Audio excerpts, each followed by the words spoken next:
This conference will now be recorded.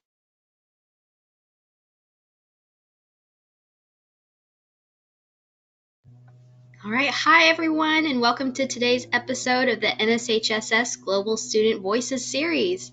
In today's episode, we're going to be discussing nonprofit organizations led by some of our NSHSS ambassadors and student counselors. My name is Chloe Arroyo. I'm a homeschooled rising senior from Broken Arrow, Oklahoma, and I've been an ambassador for NSHSS for a couple of months now. I'm the CEO and founder of On the Home Front, a nonprofit that is designed to improve the lives of military families through providing volunteer opportunities for civilians nationwide. I'll go a little more in depth about that later, but for now, let's introduce some of our other speakers for today.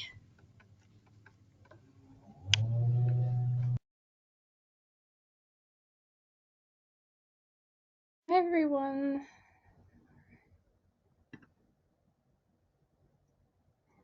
Can you guys hear me?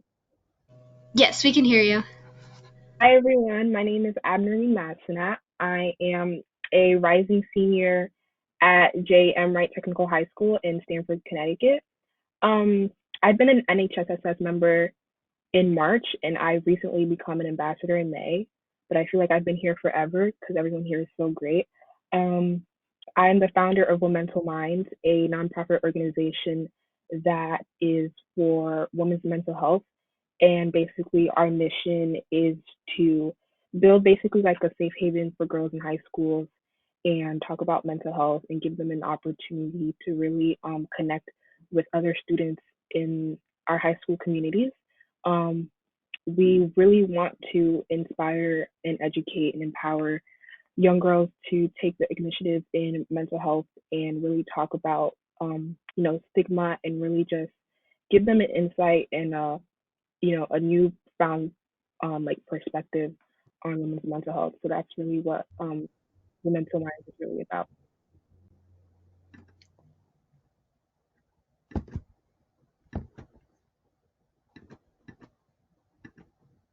That's awesome. All right, and next up, I'm sorry if I'm saying your name wrong, but is it Raluca? Yes. Okay, awesome. I'm having some trouble with the mute with the volume. It's not. We could have Erica introduce yourself first while you're getting that set up, if that works. Okay. Hi, everyone. I'm Erica. I'm a rising senior at Mayfield Senior School in Pasadena. I have been an NSHSS member for a year now, and I recently just became an ambassador. I am the CEO / founder of Students Stopping Stigmas, which is an organization dedicated to erasing the stigma and stereotypes attached to mental health. And we are working to empower people and to encourage people to seek help and just like speak out about their mental health problems. And we hope that we are like empowering people and everyone's like unique story with mental health.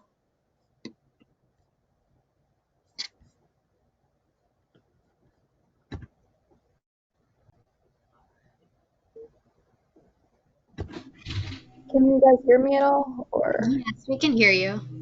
oh, awesome. All right. Not sure why it says it's muted right now, but hi everyone. My name is Raluca. I'm currently a sophomore at the University of Texas at Dallas, where I'm double majoring in biology and healthcare management. I live in Plano, which is just near Dallas. I've been a member of NSHSS since 2017, and I've recently become a part of the student council, so I'm super excited about that. I founded my nonprofit WinSTEM just March of this year, so it's really a new initiative that I'm trying out. And WinSTEM is a service-oriented charitable organization that aims to support and recruit women to pursue STEM careers through building confidence, community engagement, and opportunity guidance. And honestly, building confidence is really the main portion of our mission that we like to focus on as an organization, because I personally believe that most differences or discrepancies that there exist performance-wise between men and women in STEM careers all boils down to a confidence issue. So I'm definitely glad to be here today and talk about my nonprofit. So it's really exciting to be here. That's awesome. I love how accomplished everyone here is, and I'm really excited to ask these questions because I really want to get to know a little bit more about each and every one of y'all's nonprofits. So I do have a couple of questions over here. And the first one, so we'll kind of go around and everyone can give out their own answer. So the first one is, what is the current status of your nonprofit and what projects and initiatives are you guys working on? So So, I'll, oh, sorry. no, you're good. Yeah, I was about to say you can go. Okay. So, basically, I also started my nonprofit in March of this year. So, we're basically starting it in our school community because Women's Minds is a nonprofit that we want to in place in high school. So I thought, why not start in my very own high school first? And basically, the way we're doing it is we're starting it as a club and fellowship program for girls because it's something that a lot of girls are struggling with their mental state in high school. High school is something that brings a lot of emotions, brings a lot of overwhelmment, and it's something that I've noticed in my high school career. My high school is a little different from most. I go to a technical high school, so as a health technology student, um, my trade is basically an overview of just healthcare and medicine, and we talk a lot about health and mental health together and how it coincides and the importance of mental health just as physical health. But I realized from my own perspective that, you know, different trades don't have the opportunity to talk about, mental health and talk about the importance of it. So I thought, why not just have a club in a school that can, attract girls into a club that they can freely express themselves with mental health concerns. And we can also talk about stigma surrounding mental health. Um, Women are twice more as likely to develop a mental illness like panic disorder, depression, compared to men.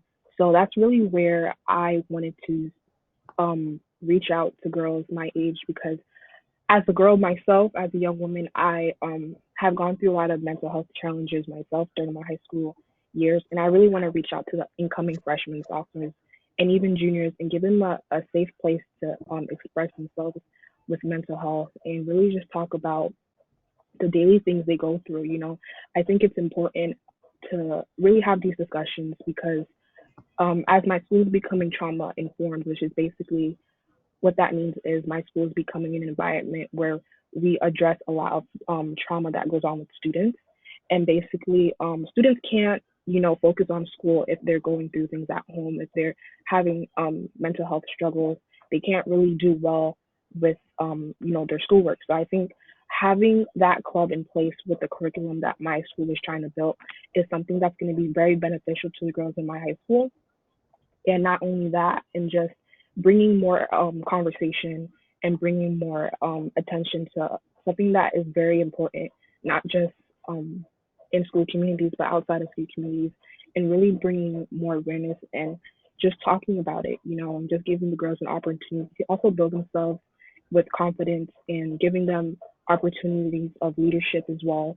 Even after I graduate, since I'm a senior, the conversation of mental health will continue on with these girls, and they'll continue to um, bring in more attention even after I graduate. So that's what the fellowship program basically is, an opportunity to give the rising juniors an opportunity to basically have leadership skills and mentor the incoming freshmen and sophomores, giving them an opportunity to really talk about something that they're passionate about and really lead other girls into a healthy state of mind. So that's basically some initiatives that we're doing. We're also working on, like I said, the mentoring program, fundraisers.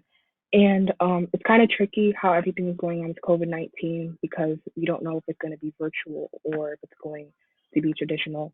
But we're also working on both components and making sure that the students have what they need, the girls have what they need, in order to be successful, even if it's virtually or in school traditionally. So that's basically what we're working on. We're working on, fundraising and having programs that can really give the students a voice. So that's really what we're trying to do, and working closely with my principal and other teachers who are giving me the opportunity to visit that school and giving me a head start with my nonprofit is really something that I appreciate, and it's been great so far. I mean, so that's basically what we're doing. So with our initiative. That's awesome. I think your initiative is so prevalent right now, especially for females. I know, I feel like a lot of people shut us down and say that we can't open up about how we feel. So I applaud you for that. And I'm glad you guys started these initiatives around mental health, that it's so great. So speaking of, Erica, why don't you talk to us a little bit about yours and what initiatives you guys are working on? Yes. So my idea started less than a month ago. It's really weird to think about. So I just texted it in our NSHSS group chat and threw this idea out there, and a lot of people want to join, which was amazing. So we are still in the early process of building our nonprofit. So we've recently nominated our leadership board, which is awesome, and we are working on a website, and the website is going to address depression, anxiety, sexual assault, and disabilities, which is awesome because I think a lot of anxiety and mental health problems do root back into all of those topics. Just because, especially right now, like we're looking around at our world and like the economic status that we are in, everyone's anxiety and depression is skyrocketing because of the unrest in society. And a lot of this anxiety slash depression is or depression is caused by not fitting in because of race, ethnicity, gender, sexuality, personal trauma, social status, disabilities. So that's really what we're going to try to focus on. So we're building our website right now, which is really exciting, and that should be coming out soon, probably by the end of summer, if not like early August, I think is when it will be out, hopefully. So like Abby said, I think we're really trying to target a younger audience right now to encourage people to speak out, because I think a lot of people are scared because people with mental health problems are usually looked down upon and being like, oh, you're weak, when that's not the case at all. It's because everyone has a different story, and everyone should be able to vocalize that story, and no one should be scared to share that story. So that's what we're really trying to target right now. Yeah. So I absolutely love that, because I love the idea of having our youth open up about how they're feeling, whether they're feeling great or kind of feeling down at certain points in their life. So that's a great initiative. I'm so excited to see where that goes. And let's see, let's have Raluca go next. So what are some initiatives that you guys are planning on working on right now?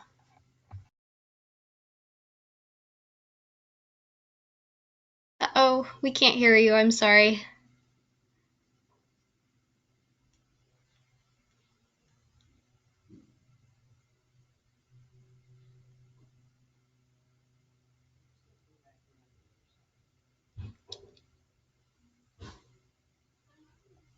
No, we still can't hear you.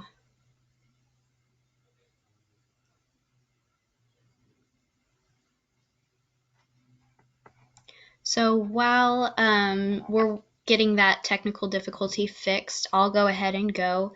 So on the home front, it's just like with Student Stopping Stigma. We're still in the early phases of starting this nonprofit. Right now, I'm doing more and more research about creating that 501c and obtaining that status. So that's something that we're working on. We have recently established all of our officers, and I'm going to log out and back it. Okay, that sounds good.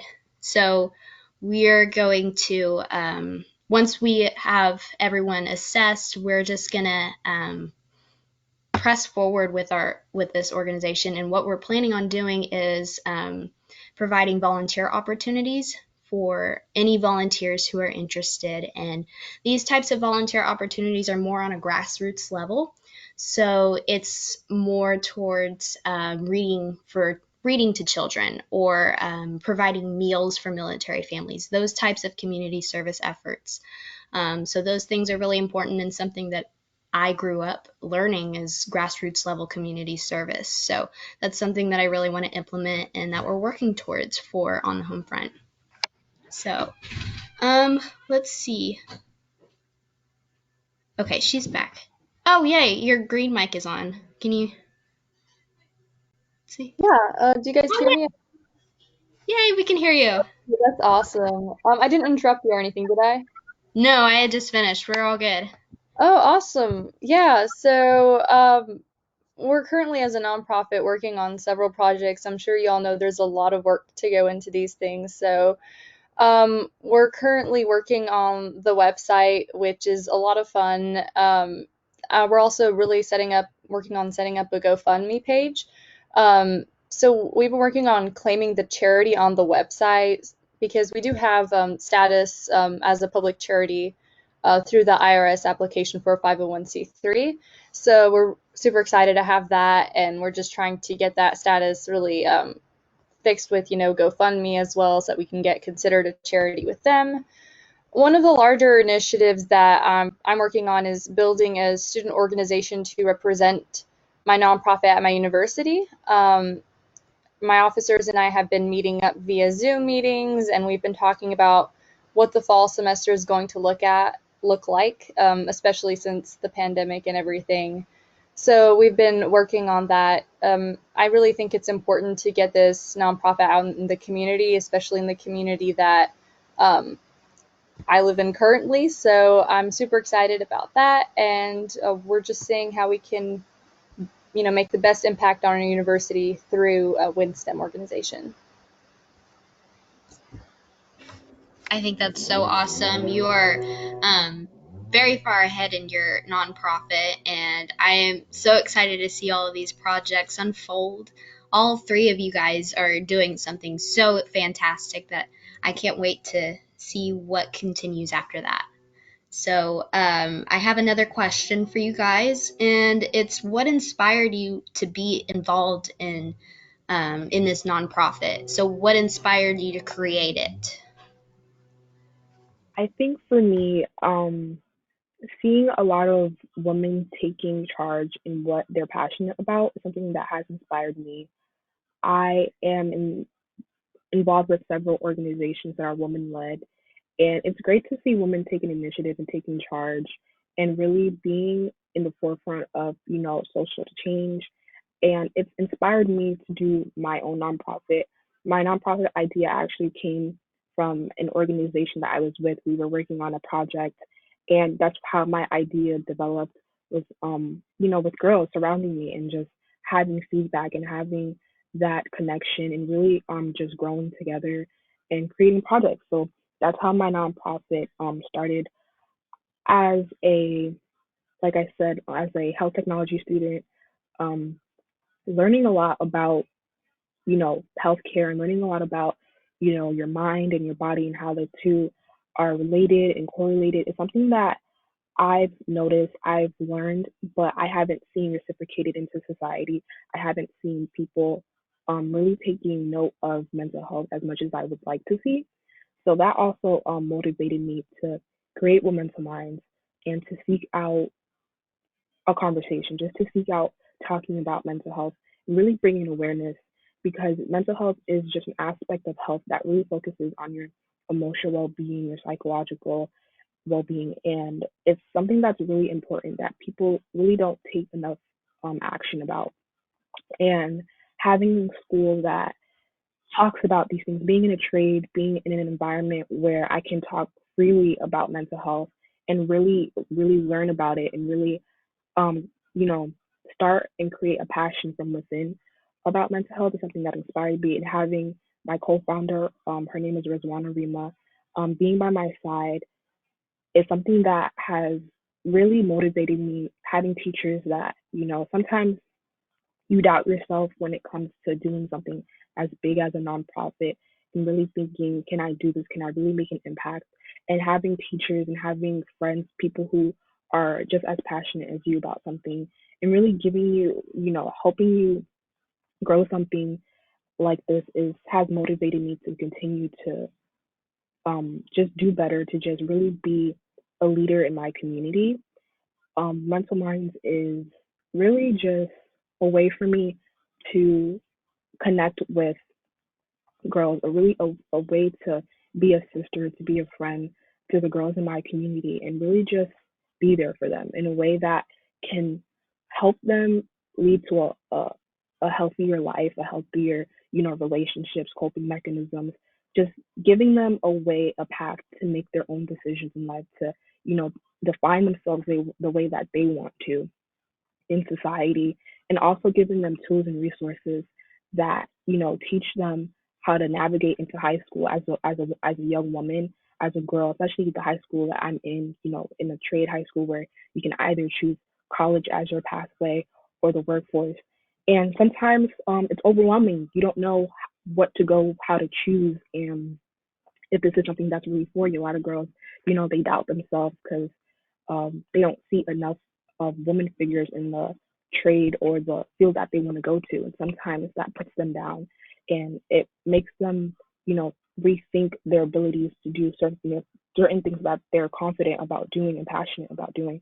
So I really just want to be, like a sister, like I said, to these girls and really help them through whatever that is that they're going through, whether it's trauma, whether it's depression, anxiety, um, having feelings, having certain, things that you go through high school, and just making sure that they know that they're not alone, and implementing this program, this fellowship, this club, and really just building a family, building a safe haven that, obviously with a professional with us monitoring the club and actually giving us advice from a professional standpoint, but also connecting as students, as girls in a high school environment is something that has inspired me. It's something that keeps me going.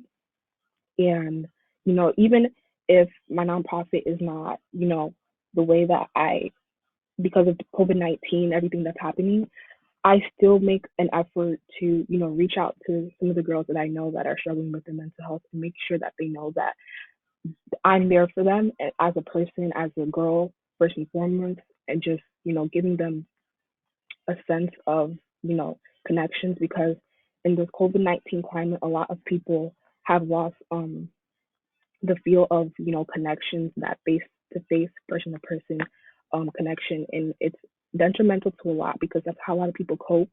They cope through touching, hugging, kissing, having that personal feel is something that a lot of people take serious, and that's something that they need to in order to feel, better and just safe within themselves. And not having that because of COVID-19 is almost being stripped away from them as a person, and just giving them an opportunity to just talk about how they're feeling despite everything that's going on, just giving them an alleyway to just, you know, see their perspective of it, and giving them resources, giving them help in a way that, giving them resources, that people that can help, even if you're so far away, you can still help somebody no matter how far you're away or anything like that. So I think that's what, keeps me going. Also, teachers and friends that, help me to put this together is something that has always motivated me to push further, because I'm not doing it for myself. I'm doing it for other girls. I'm doing this for them so they can also help other people. So that's the thing that's inspired me to create Mental Minds. I applaud you for that, girl. That was awesome. Women helping women, that's so prevalent right now. I'm so excited about that. So let's have Erica next. How did you start your nonprofit, and what inspired you to start that? Yeah, I mean, so recently I've been reading a lot in the news. Like, I guess the news is all over us, like, so many different updates between COVID and the Black Lives Matter movement, which is awesome. And I like stumbled upon this article, and it said people who in lower economic statuses and in certain like race and ethnicities, they don't get the same representation from therapists and psychologists as other people do. And that really made me think. I'm Hispanic, and I know my family came from Mexico. And when they moved here, obviously they did not get like a lot of acknowledgement, and people really put them down. So having that background really wanted me to push to reach out to people of different socioeconomic statuses, races, and ethnicities to kind of like be there for them. Because I think right now, too, especially with COVID-19 going on, you see a lot of articles where it's like COVID is impacting like certain areas more because there's higher cases in lower economic areas. And I think right now they need it more than anything because that's causing a lot of anxiety. And I know right now California just shut down. That's where I'm from. So obviously a lot of these people are losing their jobs, which is sad. And I think this is kind of why it kind of pushed me to just like text in our group chat on a Sunday night and be like, hey, who wants to join this? And which kind of gave me my start on that, which was so awesome to have everyone like in the ambassador group chat like support me on this and join.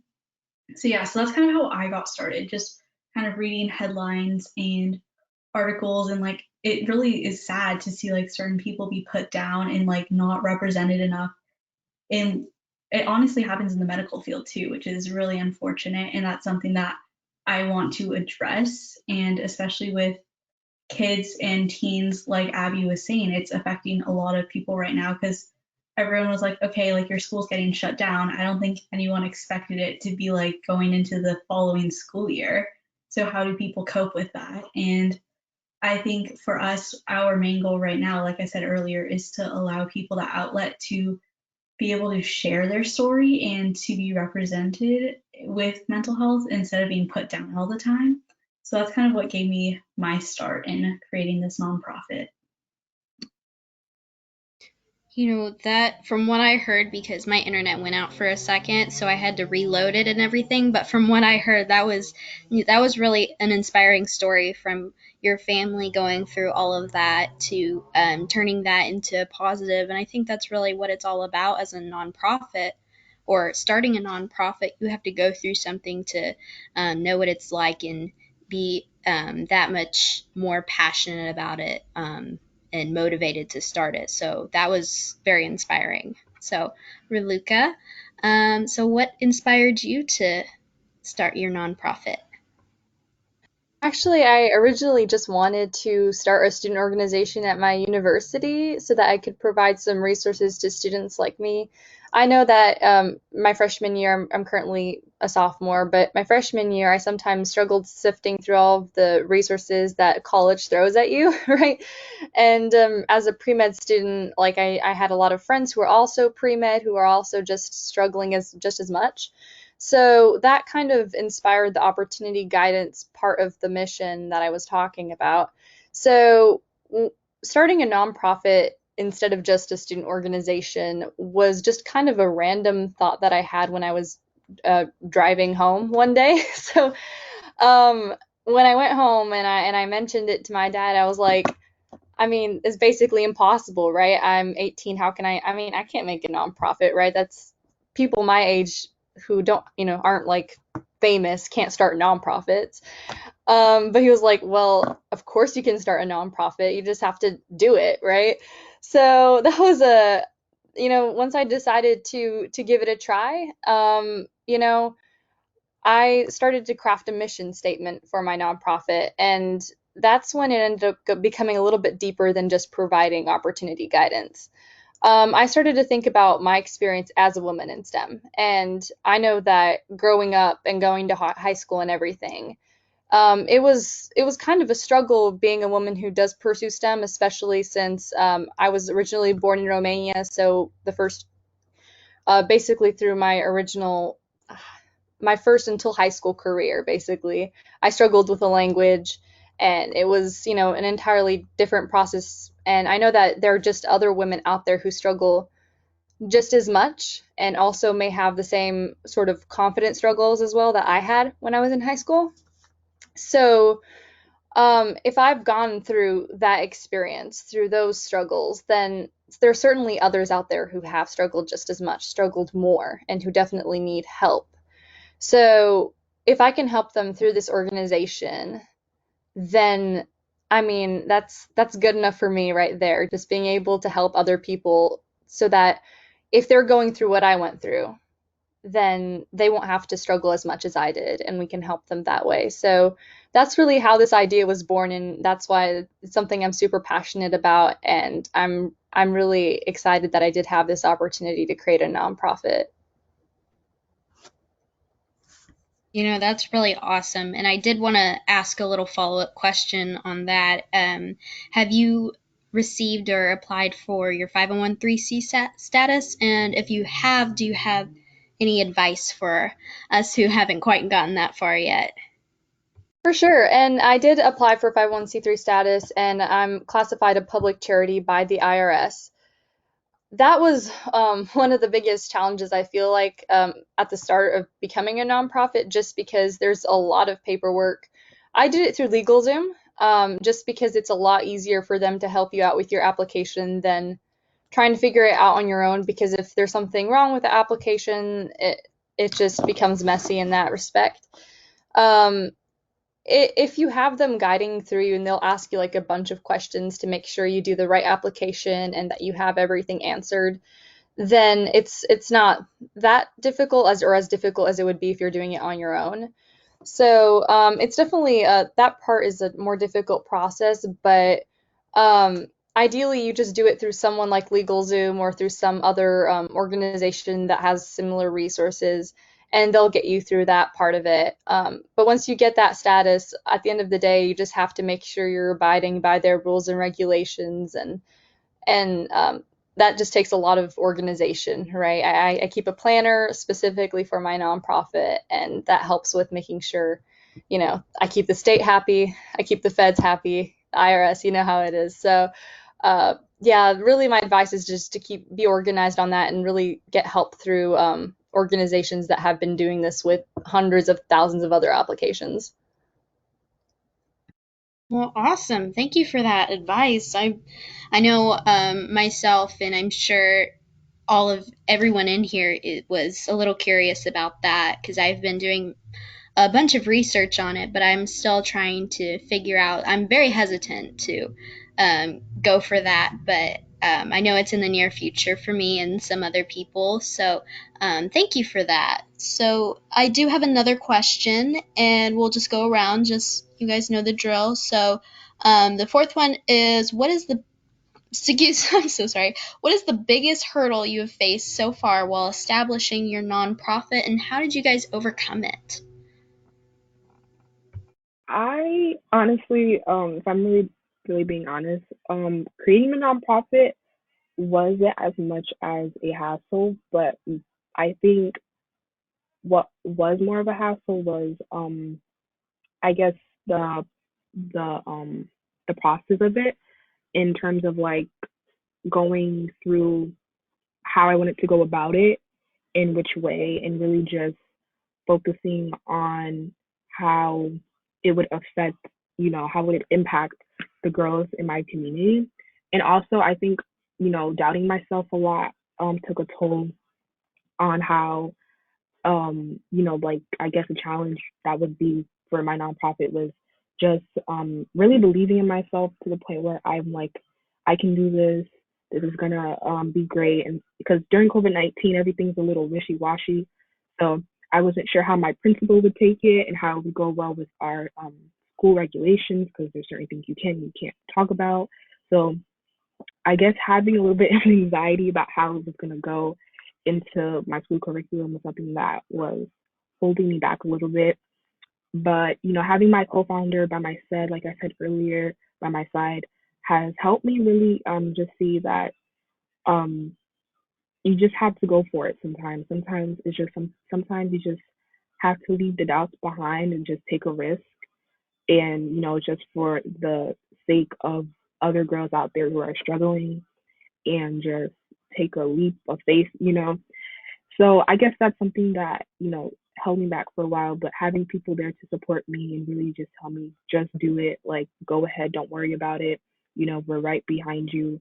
and just having positive energy around me, having good people around me that really motivate me, something that has helped me grow my nonprofit, has helped me start it, develop it, and having a community, having teachers, having my principal who is also a woman, really just connect with me first before even discussing the club and nonprofit, and just really connecting from woman to woman about the issues that we go through, the issues that we see, has really gave me a new perspective on just going after what you want as a woman in society.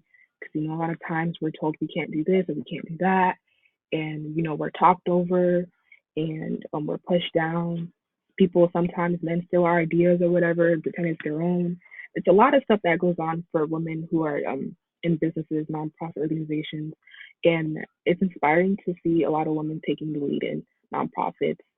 So I guess that's something that has helped me overcome a lot of the challenges of just trusting myself, and just realizing that it's something that's going to do good. So if I'm doing good, there's nothing that, should keep me back from achieving it.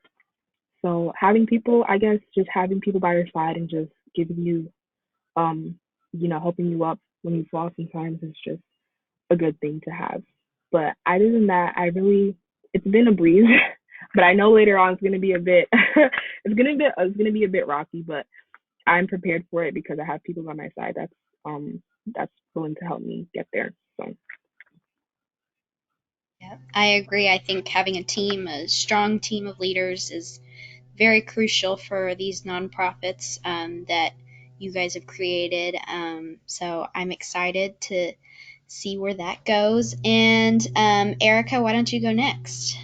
Yeah, so I also have not had too many difficulties, which is awesome, but I know in the future when I start to apply for more things and to get registered and things like that, that'll be fun. But for right now, I think we're doing pretty good. I think our biggest, I guess, concern was there's so much that we want to do, but obviously since we are a nonprofit, we don't have like a source of income. So we recently started to produce like merchandise with our logo and just different like mental health sayings and things like that to help us bring in some money. That way we can start to do more things, I guess, within our nonprofit, and just, to update our website a little bit more and to be able to put more money into it. And we have like a couple of ideas that we want to do, like creating a group chat or like a way to like chat with people who do have anxiety and depression, because right now we are just communicating with people through our Instagram, which is a little bit difficult to do just because it's like social media. It's not that like secure, and I think a lot of people are like hesitant to share stories over social media, which is makes sense, and that's why we want to create like a group chat forum for that. um but yeah, I think the biggest like help for me has been our um like our leadership board. And I know Bahasi, she's in here, she's our president, and then Chloe is our vice president. And Chloe started her nonprofit before I did. So that has definitely been like a huge help because I'm also a part of hers. So I've kind of seen like what she's been through and kind of learned from her like what way I should go about it. And I think we're kind of hopping on some of the same ideas with like merchandise and things like that, which is awesome to have someone like there with you going through it as well. And that's been like the biggest help for me. Well, I completely agree with you on that. And I think we've piggybacked ideas off of each other so much. And I really hope to see a collab soon. That would be amazing. So hopefully that'll be in the works soon. So Reluka, why don't you go next? Sure. So, biggest hurdle. The first challenge that I've had that comes to mind is the IRS, as I mentioned earlier. The application for tax exemption was a very long and extensive process. Also, there's just so much paperwork and so many regulations. Creating my nonprofit has really taught me the importance of being organized, especially now with COVID-19 and how the government does take a little bit longer to process everything, and just there's so much more planning to do.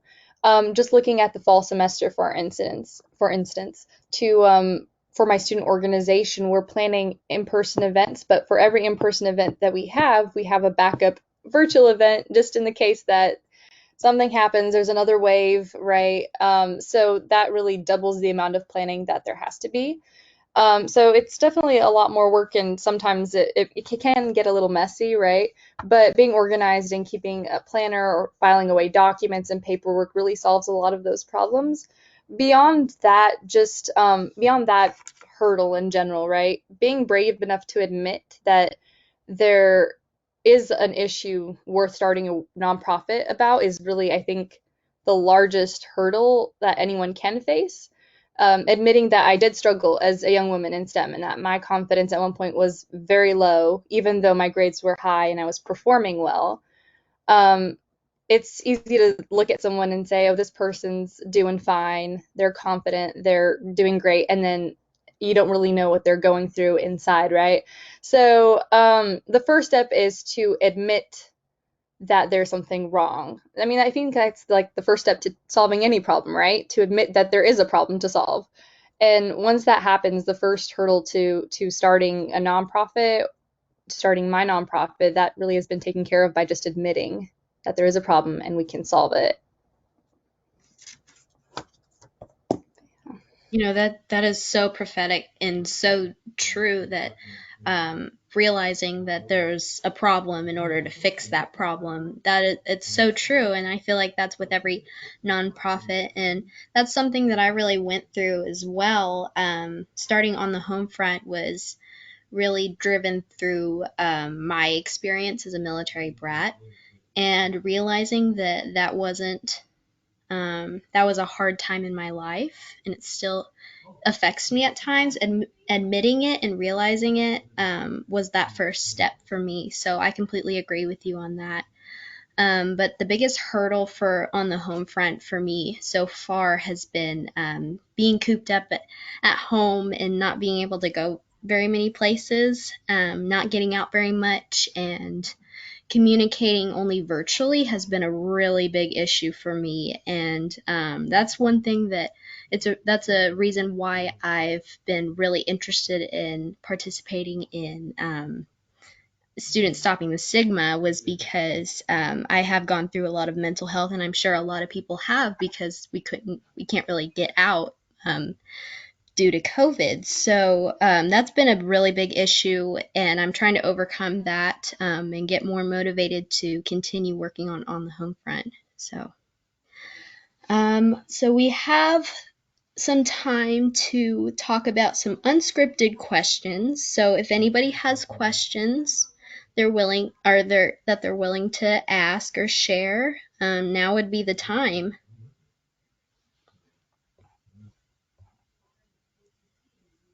Including our audience. So if our audience has any questions, feel free to share. Let me see through the chat. I had a question directed to me privately that I said I was going to answer during the Q&A session. Okay. One of the audience members asked. She basically said she wants to start a nonprofit for foster children and how they're affected by the system and the school system. But her administration told her that she had to speak with her social worker, but couldn't get in contact with her due to COVID-19. And her question is, how could I be able to fulfill the purpose without waiting for the school social worker, I think. So I'll answer that question first. I would say, because I had the similar issue with reaching out to organizations. I couldn't reach out to them because the office was closed. So it's like, how am I supposed to do this if I can't talk to people who already have mental health organizations? But I would say to first and foremost do any research that you need to do to get yourself familiar with the topic, and also connect with people that that you're close to with in school, or like adults that can give you redirection, because I know that's how I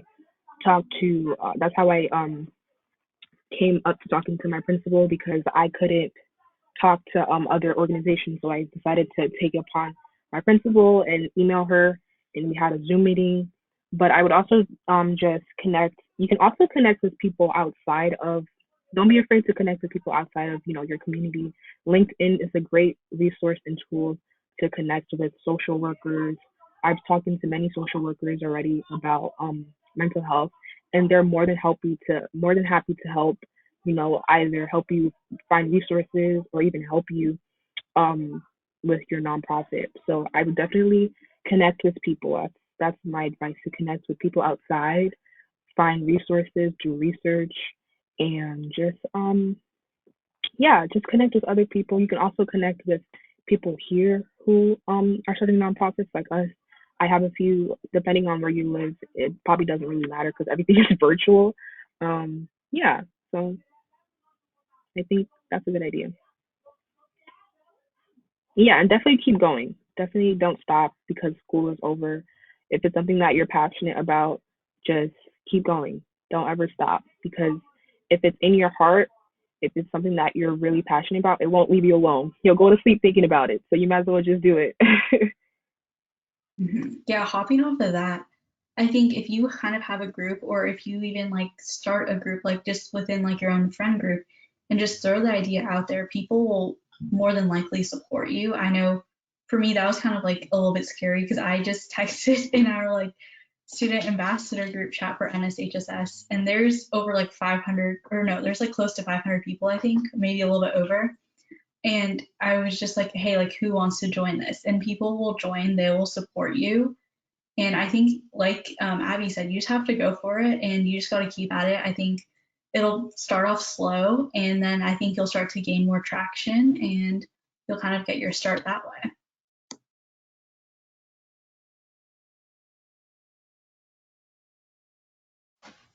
Yes, that's some great advice. So, Vahasi, do you have anything to say?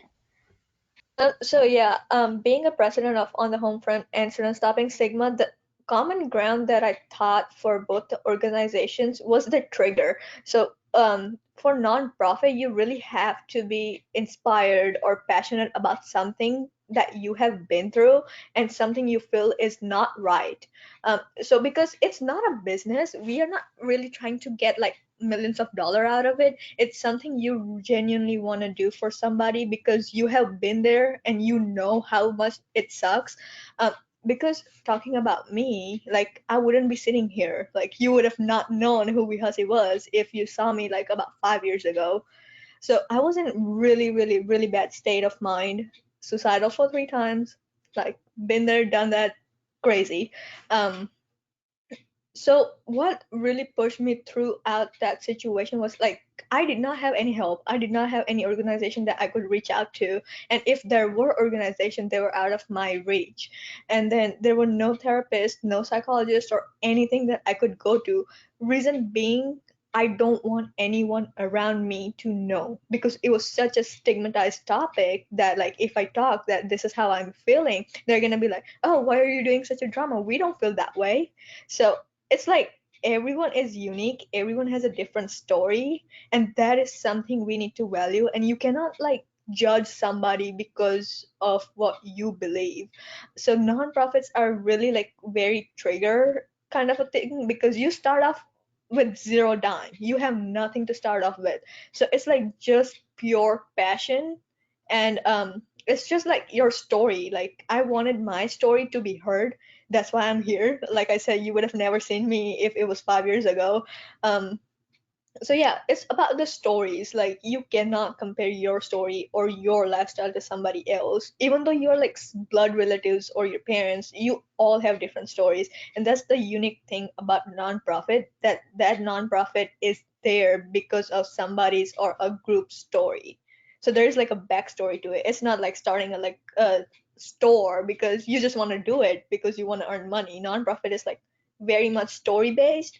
So it's like it's just passion, pure passion. And nonprofits, like it just takes like a lot of work, which you genuinely want to do. It's not a business, it's not like something you kind of try to gain something out of. It's just like you do it because you don't want somebody else to go through what you have been through. So I'm really happy to be part of two organizations, and maybe more to come in future. Never know. That deserved an applause. I was on mute, but I was clapping at a lot of times. So that was awesome, and we're so happy to have you in both of our organizations. I am so honored to have you as president, and I'm sure Erica can say the same thing. So we're very grateful for you. Thank you guys. It means a lot. Like knowing that we have only met each other for like few months ago, even though we were in the same organization, we haven't like really talked to each other, and now working on something that we know that is going to be so huge because it's such a common topic that needs to be addressed. So like I can see our organizations going above and beyond. So let's just hope for the best. Right, exactly. And I think with as we continue to work hard on it and continue throwing ideas at each other, I think we're gonna go really far in these organizations. So I'm so excited to have that. So I do want to end this off with one final question for everyone. And that would be, what advice do you guys have for other students who want to create their own nonprofit or who simply want to become more involved with their community?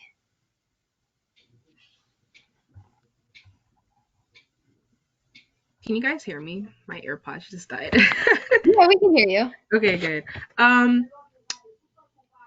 I would just, like I said before, like a million times, go for it. Do what you want to do. Don't ever let anyone tell you what you cannot and what you can do. Sometimes it's a little threatening and a little bit um, you know, intimidating because we're so young and people are like, well, this is not something that I would do because, you kind of don't listen to them. Do what you want to do because at the end of the day, we're the youth, we're the future, and what's a better time to start now? I mean, it's especially in the times that we're living in society right now.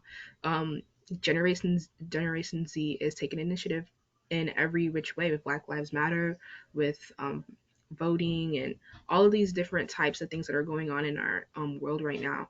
And I think it's just something that if you're really passionate about it, if it's something that you really want to do, it might be scary, it might seem far fetched, but guess what? That we got to do it because at the end of the day, um, we're gonna be in the position to take on the world and fix issues because we're gonna be adults soon. And if we really want to see change, we have to go after it.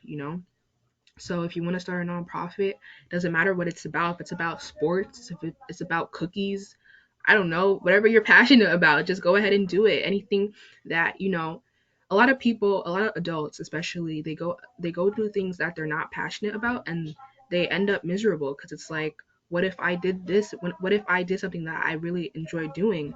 And obviously it's never too late to go back and make different decisions, but always follow your heart, always follow what you believe in, stay true to yourself, and be surrounded by people who are like-minded like you. Be surrounded with people who have the same goals as you.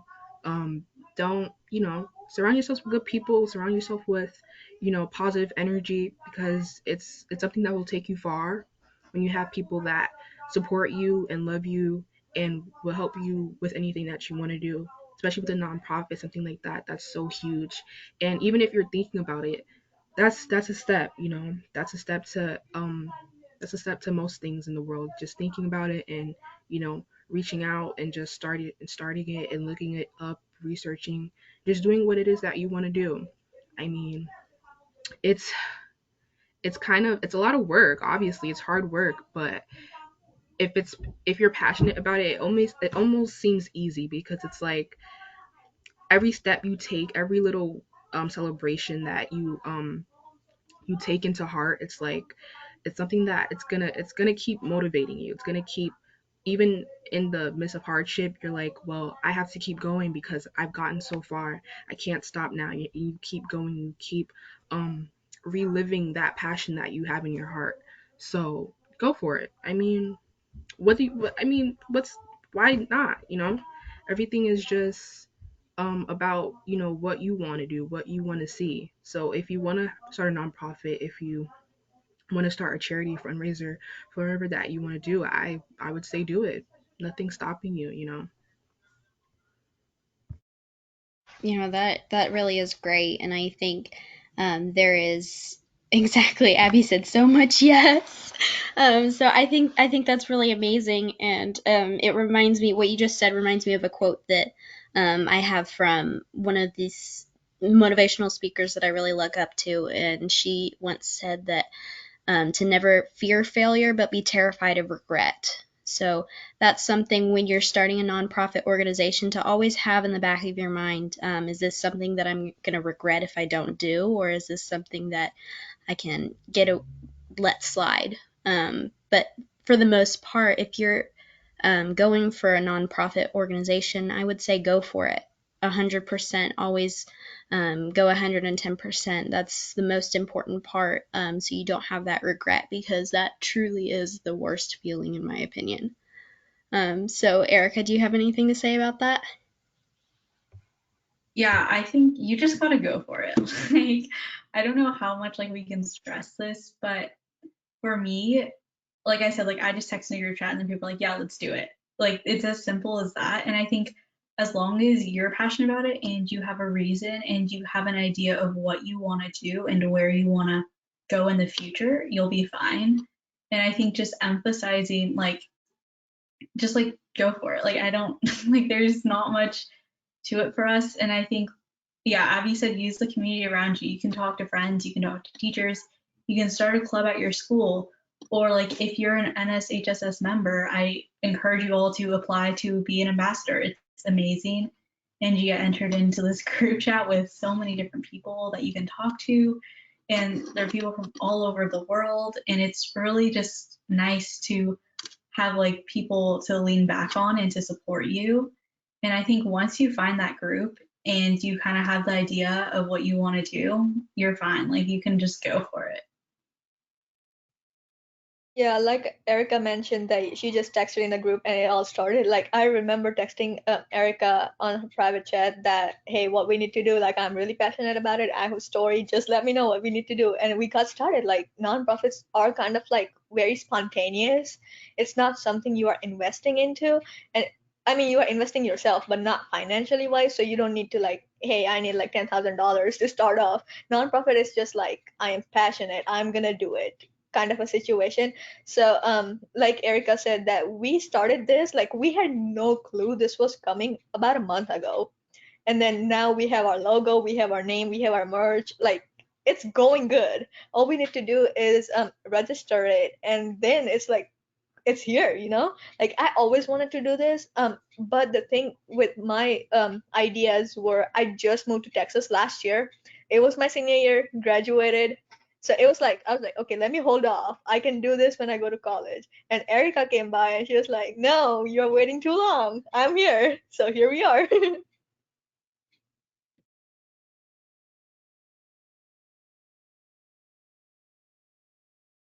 I think that's so incredible. I think it's always important to have someone push you through that, because it's hard to be motivated on your own. In my personal experience, I've always had to have a support system in order to be fully motivated for something. So, Raluca, do you have anything to say about that before we end this chat?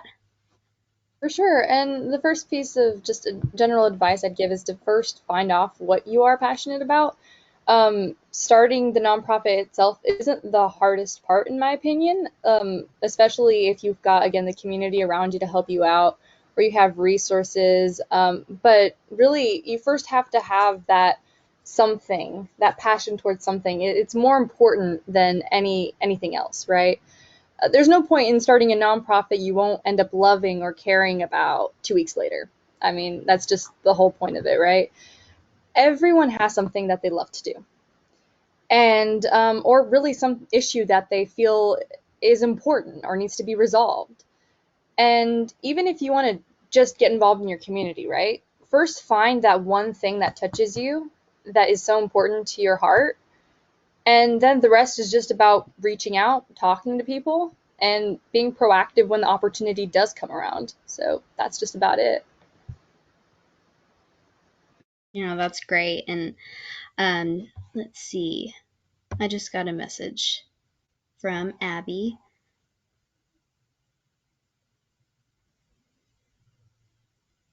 Okay, so we're going to go ahead and close. And if anyone has anything to say, feel free to. Now is the time. But I just wanted to say on the home front has an Instagram page, and I'll write it in the chat. So everyone listening, you guys go ahead and give it a follow, and let's have everyone else do that if they have a social media page that they want to share. Yeah, I'll drop my Instagram for the organization in the chat as well. But yeah, it's really great how everyone can reach out and really help each other this way. So Also, if you guys have any questions that you need answers to still, because sometimes you need to have a one-on-one conversation with somebody, I'm always here as an ambassador, as a member. I'll also put in my LinkedIn and my email if anyone has any questions or just want to talk about anything. I'll put my information in the chat box.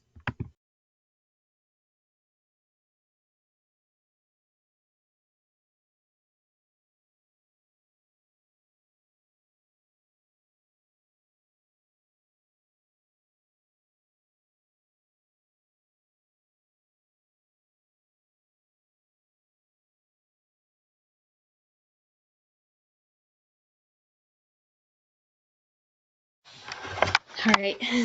Sorry about that. My computer is so slow right now, so it took me forever to type that out. But thank you guys for talking with us and watching. I learned a lot in this hour. I don't know about you guys, but I learned a lot of valuable advice and everything.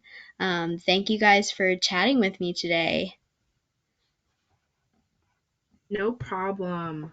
I had so much thank you for fun. having us. Yeah. Thank you for coming. Thank you. Thank you, Hear guys. everyone's stories. Yeah. Maybe